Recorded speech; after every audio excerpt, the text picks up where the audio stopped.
The night it almost fell apart started with a small hand tugging at his sleeve. "Daddy, can we go home?"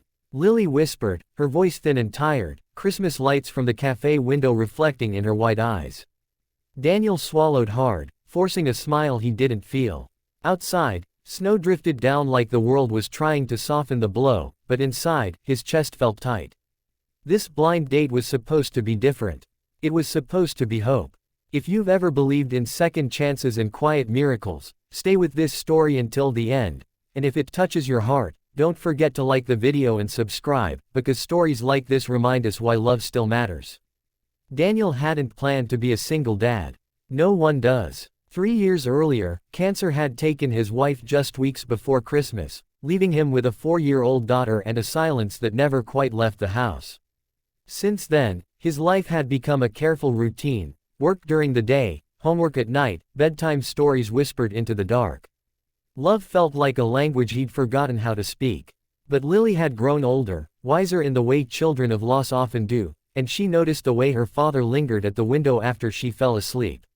She noticed the way he paused at happy couples in grocery store aisles. So when his sister suggested a blind date on Christmas Eve, Lily had clapped her hands and said, "Daddy, maybe Santa will bring you a friend."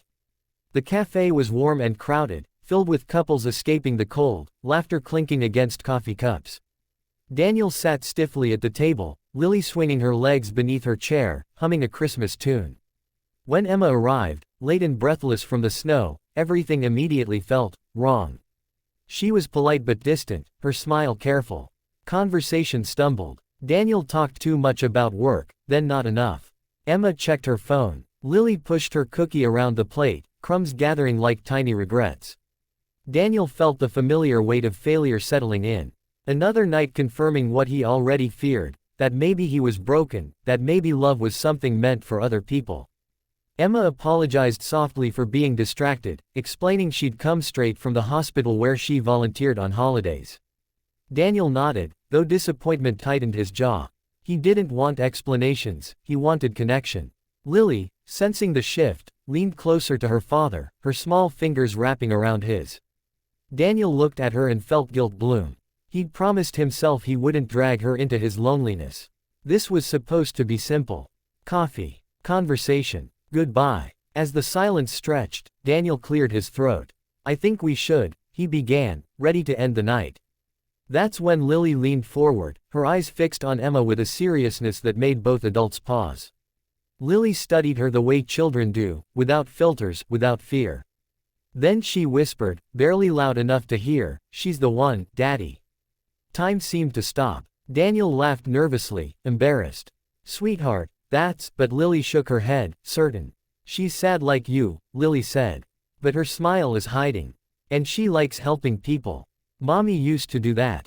Emma's breath caught. Her eyes filled before she could stop them. She knelt beside Lily, voice trembling. "Your mommy sounds wonderful." Lily nodded proudly. She was. "And Daddy's lonely. But he's good." Daniel felt his defenses crumble. Emma sat back down, her phone forgotten.